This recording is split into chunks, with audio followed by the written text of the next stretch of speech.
Selamat siang Bapak Ibu dosen dan teman-teman semua. Pada siang hari ini, saya Michael dan partner saya Francisca Aurelia akan mempresentasikan tentang isolasi piperin dengan alat coklat.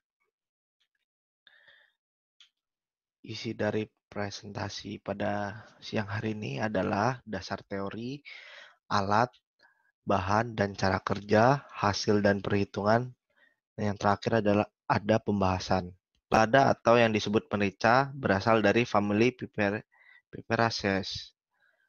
Buah lada hitam mengandung alkaloid dan minyak atsiri dengan komponen valandren, dipenten, karyopilen, entoksilen, dan limonen. Lada hitam juga mengandung antara lain alkaloid piperin, kafisin, dan metilpirolin, minyak atsiri, lemak, pati, dan serat kasar. Kandungan utama dalam lada adalah alkaloid piperin. Apa itu piperin? Piperin merupakan metabolit sekunder golongan alkaloid yang lazim terkandung pada genus Piper dari famili Piperaceae.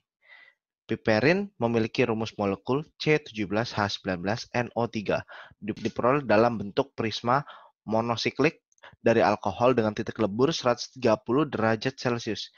Piperin berbentuk kristal berwarna putih kekuningan dan merupakan alkaloid dari golongan piperidin yang memiliki sifat hampir tidak larut dalam air, namun mudah larut dalam alkohol dan ether.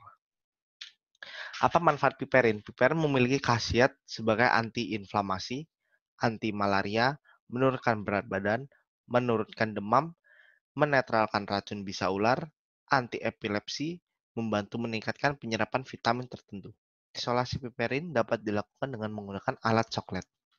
Alat yang digunakan antara lain yaitu timbangan gram, TLC Chamber, alat-alat gelas, dan satu set alat coklat. Bahan yang digunakan antara lain lada, reagen Dragendorf, toluena, lempeng silika, kertas saring, etil asetat, kloroform, heksan, dan etanol 96%. Cara kerjanya yaitu menimbang 50 serbuk lada dan dibungkus dengan kertas saring. Kemudian dimasukkan ke dalam alat coklat. Lalu tambahkan etanol sebagai pelarut pengekstraksi dan proses ekstraksi berlangsung selama minimal 4 jam. Kemudian dipekatkan ekstrak cair pada alat penguap bertekanan rendah. Baiklah, selanjutnya saya akan menjelaskan mengenai hasil dan perhitungan. Pertama-tama saya akan menjelaskan mengenai penentuan rendemen. Jadi massa serbuk lada yang kita gunakan di awal sebesar 50 gram. Kemudian massa gelas beker kosong sebesar 71,73 gram. Kemudian setelah kita dapatkan sampel dan kita masukkan ke dalam gelas beker, massa totalnya yaitu 93,38 gram. Sehingga didapatkan massa sampelnya sendiri yaitu sebesar 21,65 gram. Kemudian kita akan melakukan perhitungan persentase rendamannya dengan rumus massa sampel dibagi massa serbuk lada dikali 100%. Hasilnya yaitu 43,3%. Kemudian saya akan menjelaskan mengenai hasil kromatografi lapis tipis atau KLT yang kita gunakan dalam praktikum kali ini. Pertama-tama, kita akan melihat dari pelarut pertama terlebih dahulu, yaitu toluen dan etil asetat dengan perbandingan 7:3. Jarak tempuh pelarut sebesar 5,5 cm dan jarak tempuh sampelnya sebesar 4,4 cm. Pelarut kedua yaitu heksan dan etil asetat dengan perbandingan 1:1, jarak tempuh pelarutnya yaitu 5,5 cm dan jarak tempuh sampel sebesar 5 cm. Dan pelarut yang terakhir yaitu kloroform etil asetat dengan perbandingan 3:1, jarak tempuh pelarutnya yaitu 5,5 cm dan jarak tempuh sampelnya 3,7 cm. Untuk hasilnya dapat dilihat pada gambar di bawah ini. Selanjutnya kita akan melakukan perhitungan RF dari KLT yang kita dapat sebelumnya. Jadi jarak tempuh pelarut satu dimensi yang kita dapatkan yaitu 4 cm dan jarak tempuh sampelnya 2,3 cm. Maka RF dari satu dimensinya 0,575. Sedangkan jarak tempuh pelarut 2 dimensi sebesar 4 cm, jarak tempuh sampel 2 dimensi sebesar 2,6 cm. Didapatkan RF 2 dimensinya itu 0,65. Sedangkan titik lebur sampel piperin yang kita dapatkan sebesar 133 derajat Celcius. Selanjutnya saya akan masuk ke dalam pembahasan. Sebelumnya kita harus mengetahui terlebih dahulu bagaimana cara kerja alat Soxhlet. Jadi, prinsip kerja dari alat Soxhlet itu sendiri yaitu sampel padat yang telah dihaluskan, kemudian dibungkus dengan kertas taring dan dimasukkan pada alat Soxhlet. Pelarut pada labu alas bulat dipanaskan hingga menguap. Uap pelarut mengalir melalui lengan distilasi menuju kondensor untuk didinginkan. Tetesan pelarut membasahi bejana yang berisi sampel padat dan melarutkan senyawa yang akan diisolasi. Ketika bejana Soxhlet hampir penuh, pelarut akan dialirkan kembali ke labu oleh sifon. Jadi seperti ini struktur dari alat Soxhlet itu sendiri. Jadi pertama di bawah sini ada labu alas bulat dan di dalamnya ada pelarut yang akan kita gunakan. Di bawah labu alas bulat ini ada kompor untuk memanaskan pelarut. Pelarut yang dipanaskan ini kemudian akan menguap dan menuju ke kondensor melalui pipa yang ada di sini. Dia akan menuju ke kondensor untuk didinginkan.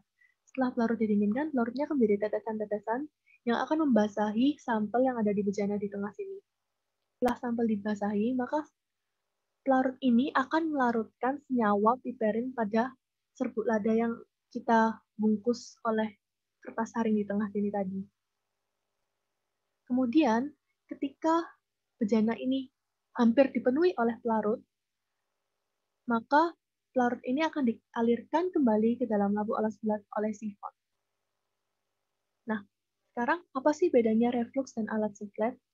Seperti yang telah kita pelajari di PKO sebelumnya, ekstraksi reflux digunakan untuk mengekstraksi bahan-bahan yang tahan terhadap pemanasan secara langsung.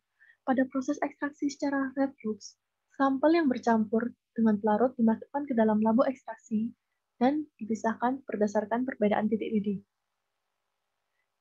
Sedangkan Soxhletasi sendiri merupakan penyarian simplisia secara berkesinambungan.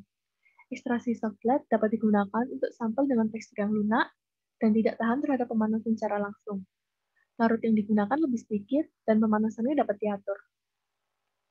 Keuntungan dari metode Soxhlet ini sendiri yaitu proses ekstraksi dapat berlangsung berulang-ulang secara otomatis sampai ekstraksi sempurna. Kenapa dikatakan berkesinambungan?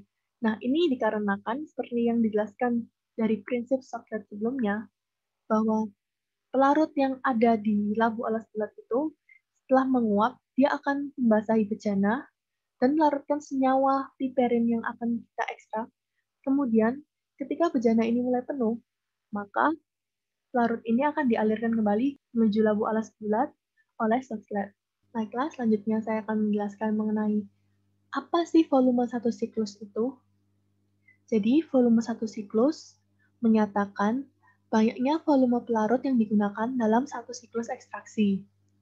Satu siklus ekstraksi ini yaitu apabila sifon telah dipenuhi oleh pelarut yang telah didinginkan oleh kondensor, sehingga pelarut dialirkan kembali oleh sifon ke dalam labu alas bulat dan untuk melakukan siklus ekstraksi kembali.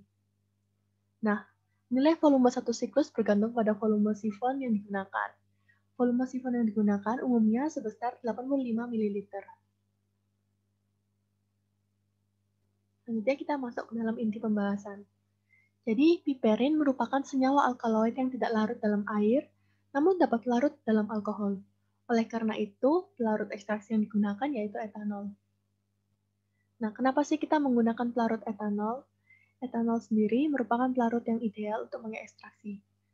Nah, etanol sendiri ini merupakan pelarut yang menunjukkan selektivitas maksimal, mempunyai kapasitas terbaik, dan kompatibel dengan sifat bahan yang diekstraksi. Penggunaan cairan pelarut pengekstraksi berupa campuran etanol air mengandung air yang cukup untuk membantu proses difusi pelarut ke dalam sel. Selanjutnya, piperin memiliki sifat yang tahan panas. Dari data yang kita dapatkan sebelumnya, piperin memiliki titik lebur yaitu 133 derajat Celcius, sehingga piperin ini tidak rusak ketika dilakukan proses ekstraksi dengan Soxhlet. Kira-kira teman-teman tahu tidak sih, mengapa piperin kok bisa larut dalam etanol?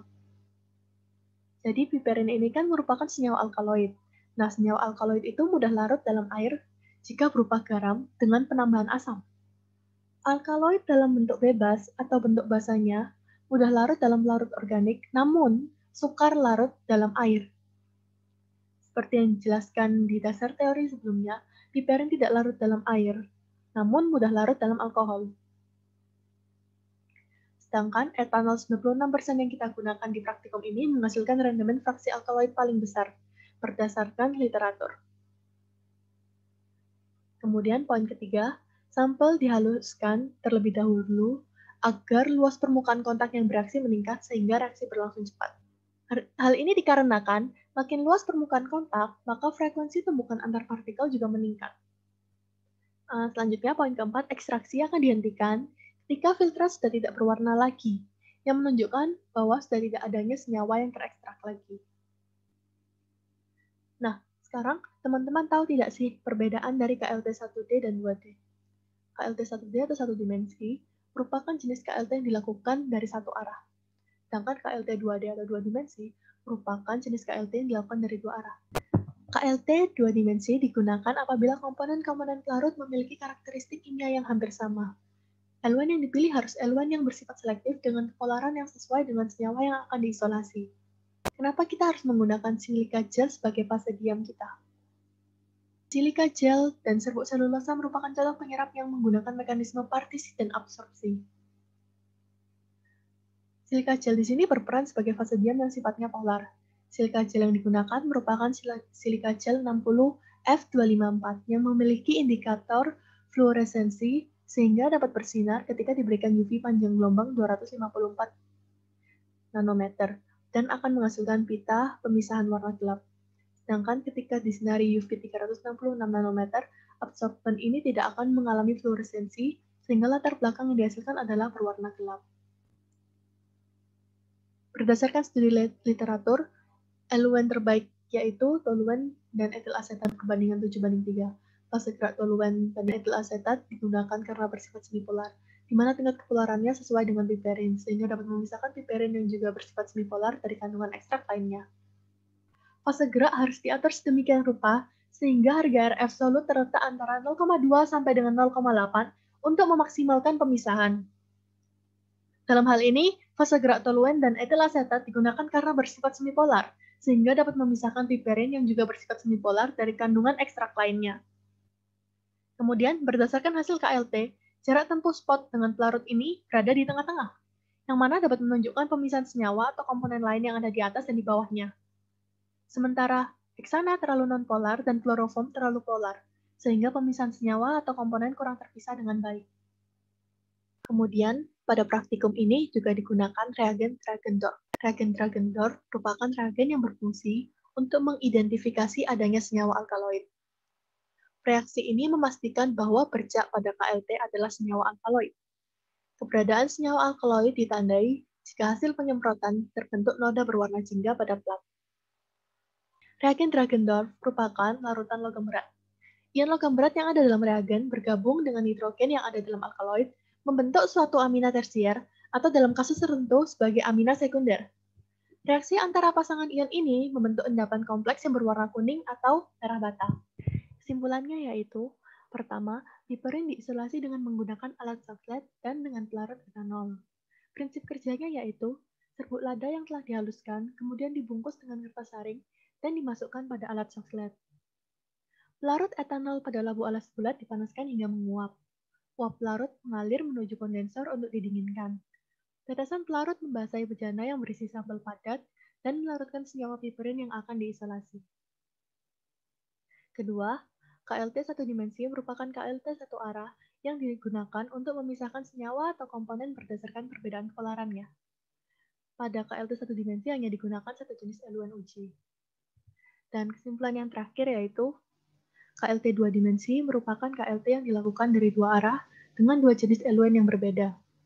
Eluan yang dipilih harus eluan yang bersifat selektif dengan kepolaran yang sesuai dengan senyawa yang akan diisolasi. Dalam praktikum ini, eluan terbaik untuk KLT dua dimensi yaitu toluene dan etil asetat dengan perbandingan 7:1, karena sifatnya yang semipolar dan pemisahannya berada di tengah-tengah, sehingga dapat memisahkan senyawa atau komponen di atas dan di bawahnya dengan baik. Sekian presentasi dari kelompok kami, terima kasih.